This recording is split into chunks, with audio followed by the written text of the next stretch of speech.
Давайте вспомним Евро 2016 года. Команда Исландии сделала невозможное. Они выиграли команду Голландии, Чехии и Турции, сыграли в ничью с командой Португалии. Далее они вышли в 1/8, выиграли там Англию. Вышли в 1/4, там проиграли уже Франции, но уже успели сделать сенсацию. Уникальность случая в том, что Исландия – это маленькая страна. Население всего лишь 350 тысяч человек. Это 1/3 населения Душанбе. В команде играл режиссер, тренером был дантист. И как-то они умудрились выиграть сильнейшие команды этого турнира. Как? Опять-таки ответ – это культура. Каждый по отдельности игроки команды Исландии были слабее своего противника, но вместе, объединенные своей культурой, они были сильнее. Культура, которая основывалась на равном отношении друг к другу. В целом в Исландии нет такого понимания VIP очень важной персоны. Говорят, когда Криштиану Роналду с командой Португалии пришли играть в Исландию, Рональду для себя попросил отдельную раздевалку. Ему вежливо отказали. В Исландии озабочены равенством и очень ценится скромность. В команде Исландии было правило говорить друг с другом, а не друг о друге. Нашими словами не сплетничать. Важно то, что и капитан команды, и тренера, и все следовали тем же правилам, которые они ожидали от других. И тоже очень важно то, что в Исландии есть культура делиться опытом. Там очень много тренеров. Примерно один тренер на 1000 людей, в то время как, скажем, в Англии один тренер на 10 тысяч людей.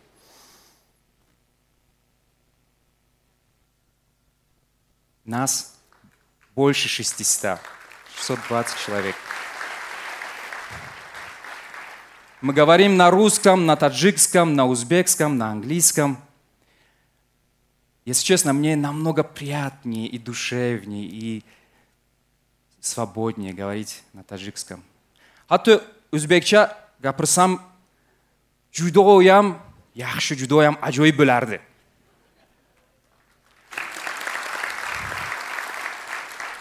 Но я понимаю, что на русском я смогу довести свои мысли максимальному количеству наших людей сегодня, которые работают в двух странах, и поэтому взял для себя челлендж впервые выступить на сцене на русском языке. Я буду некоторые слова произносить неправильно и так далее, но я надеюсь, вы мне это простите.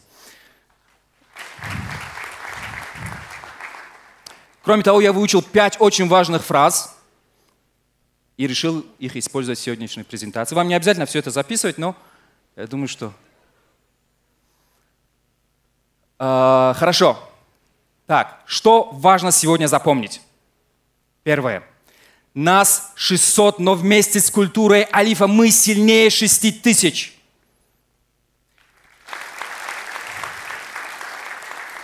Пароканда лашкар наояд бакорду сад марги джанги бех ассад хазор. На русском, наверное, это будет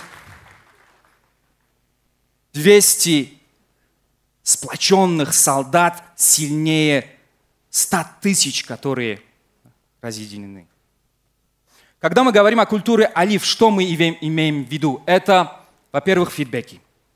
Часто давать фидбэки друг другу, независимо от должности, от возраста, от того, сколько этот человек работает в Алифе, часто давать фидбэки друг другу, потому что мы хотим сделать друг друга лучше, именно с положительных побуждений. Не быть безразличным друг другу. И не быть безразличным друг другу не только в рамках людей, но и в рамках групп. Это когда IT думает о бухгалтерии, бухгалтерия думает о фронте, фронт думает о логистах, логисты думают о ЦДО, ЦДО думает об отдыхе. Но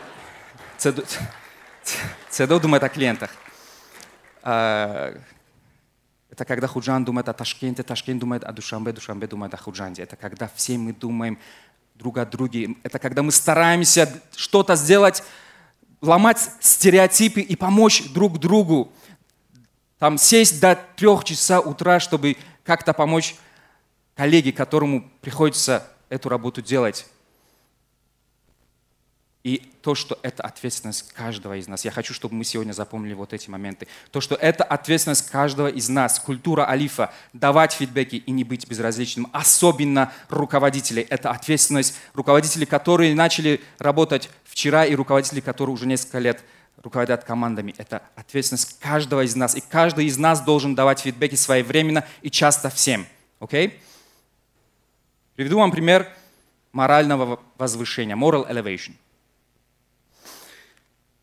Moral elevation – это когда кто-то делает что-то хорошее, что-то доброе. Например, моет кому-то другому посуду, берет мусор, бросает в урну, помогает кому-то перейти дорогу. И в таких случаях становится хорошо и тепло на душе не только у человека, который получил это добро, не только у человека, который оказал это добро, но также у тех людей, которые стали свидетелями этого.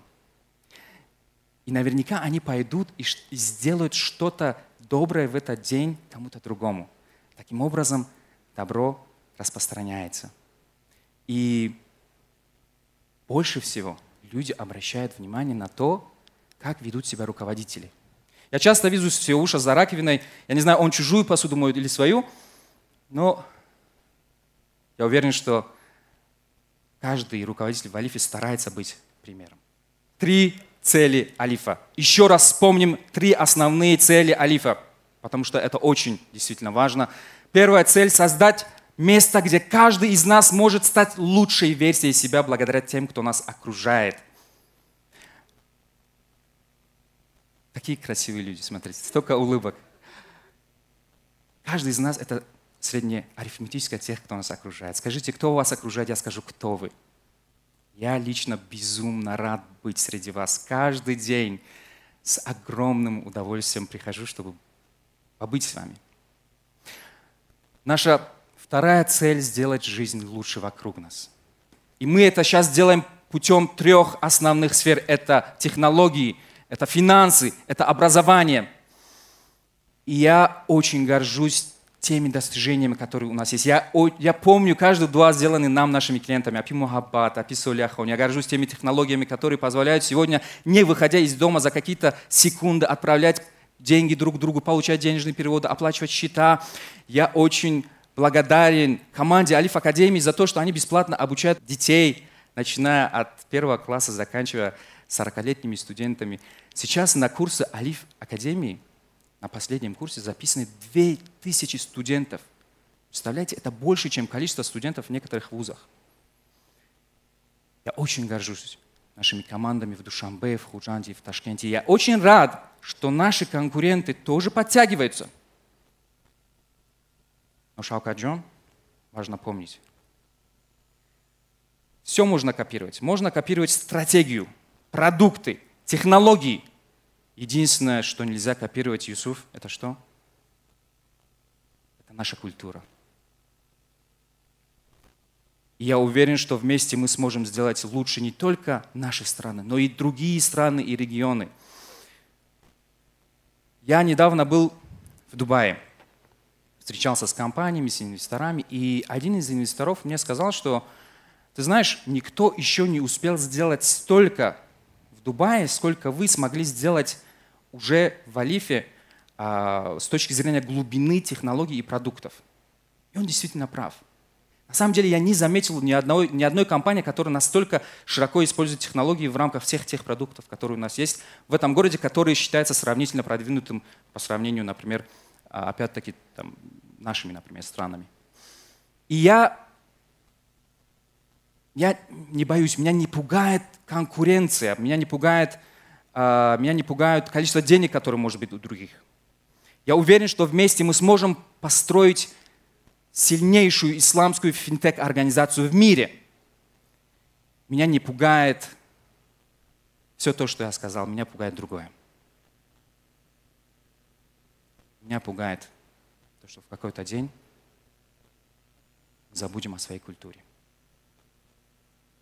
Потому что если мы забудем о своей культуре, все, что мы делаем, затмится. Все, что мы делаем, будет приравнено к нулю.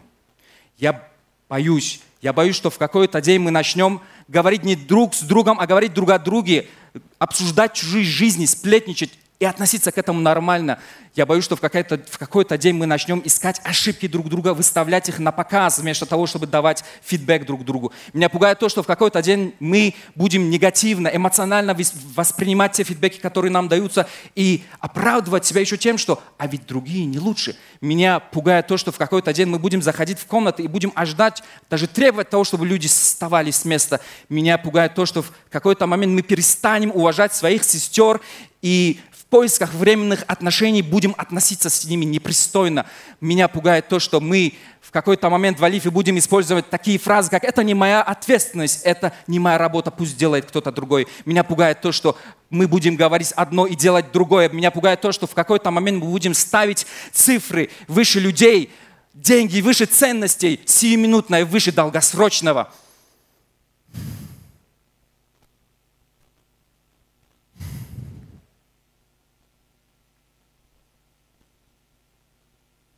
Но мы этого не допустим. Потому что в Алифе собраны люди именно по культуре Алифа. Люди, которые делают невозможное, ломают стереотипы. Люди, которые не безразличны друг другу, дают фидбэки, заботятся о друг друге, о клиентах, о всех. Искренне хотят сделать мир лучше. И я могу рассказывать эти истории до самого вечера. Я могу вам рассказать о том, как наши коллеги создали группу в Телеграме, куда пишут имена заболевших сотрудников или их родных, и все для них молятся.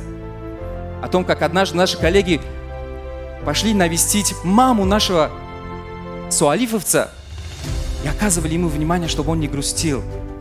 О том, как есть алифовцы, которые приходят по выходным чистить окна, поливают цветы, помогают хулашкам. Я могу рассказать вам об алифовце, который в декрете в 4 часа утра, когда ее ребенок спит, встает, чтобы помочь своим коллегам, своей команде. Я могу рассказать об алифовце, который независимо, это личные и рабочие вопросы, всегда готов помочь, не ожидая ничего взамен. Или о том случае, когда одна клиентка, у нее снизилось давление, и наша коллега не только вызвала скорую, но еще и пошла и навестила эту клиентку в больнице. Или о том случае, когда один алифовец заметил, что у пожилой клиентки не было носков. И понимая, что у клиентки сложное финансовое положение, она берет клиентку, идет в магазин рядом с заводом, покупает столько носков, сколько может, еще заказывает такси и отправляет ее домой. Или о том случае, когда во время акции один из наших клиентов с 2 детьми долго стоял в очереди и так и не смог купить подарки своим детям.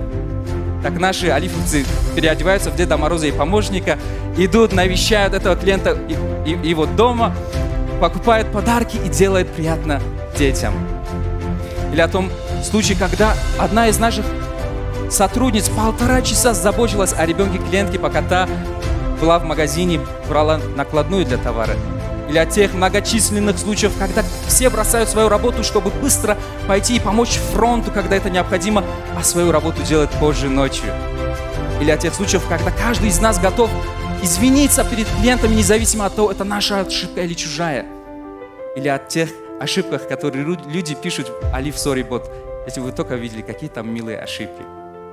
И о тех многочисленных случаях, когда люди чистят пол, меняют воду в бутыль воды в кулере, делают всю работу и не говорят, это не моя ответственность, это не моя работа. И делают. Или о том случае, как один алифовец говорит, дайте мне работу, я сделаю. И он берет и делает. Берет машину своего отца Дамаск, идет за 2 месяца, подключает 40 партнеров. С каждым говорит 1 на 1 и берет фидбэки. Или о тех случаях, когда наши коллеги во время акции, когда нет места, чтобы сесть, дают свои стулья клиентам и сами стоя обслуживают часами, иногда до самого вечера. Именно такие истории осветляют Алиф, укрепляют нашу культуру. Мы не позволим забыть о своей культуре друг другу. Я рассчитываю на каждого из вас. Спасибо.